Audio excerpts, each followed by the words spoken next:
বাংলাদেশের রাজনীতিতে বর্তমানে সবচেয়ে আলোচিত শব্দ সেফ এক্সিট বা নিরাপদ প্রস্থান। উপদেষ্টারা সেফ এক্সিটের কথা ভাবছেন। জাতীয় নাগরিক পার্টি এনসিপির আহ্বায়ক নাহিদ ইসলামের এমন মন্তব্যের পর বিষয়টি নিয়ে শুরু হয় আলোচনা। বাংলাদেশের ৫৪ বছরের ইতিহাসে অন্তত ৩ বার এই সেফ এক্সিটের ঘটনা ঘটেছে। জেনে নেওয়া যাক কবে কারা নিরাপদে সটকে পড়েছিলেন। এক্সিট শব্দটি প্রথম আলাপে এসেছিল ১/১১ তত্ত্বাবধায়ক সরকারের আমলে। তবে ১৯৭৫ সাল, ২০০৯ সাল এবং ২০২৪ সালে রাজনৈতিক পট পরিবর্তনে অন্তত ৩ বার বাংলাদেশে সেফ এক্সিটের ঘটনা ঘটে। রাজনৈতিক বিশ্লেষক মহিউদ্দিন আহমেদ তার ১/১১ বইয়ে লিখেছেন, এ সময় ক্ষমতা ছেড়ে কিভাবে তারা নিরাপদে বেরিয়ে যাবে তার এক্সিট প্ল্যান নিয়ে আলোচনায় বসে দুই শীর্ষ দলের সাথে।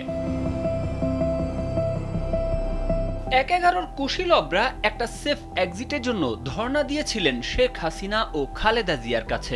খালেদা জিয়া দেন নাই, সেটা হাসিনা দিয়েছেন। বিবিসি বাংলাকে বলেন তিনি ২০০৮ সালের পর নবনির্বাচিত সরকারের হাতে দায়িত্ব তুলে দিয়ে দেশ ত্যাগ করেন তত্ত্বাবধায়ক সরকারের প্রধান উপদেষ্টা ফখরুদ্দিন আহমেদ ও সেনাপ্রধান মইনুল আহমেদ। বিশ্লেষকদের মতে সেফ এক্সিট দেওয়ার প্রথম ঘটনাটি বাংলাদেশে ঘটে ১৯৭৫ সালে।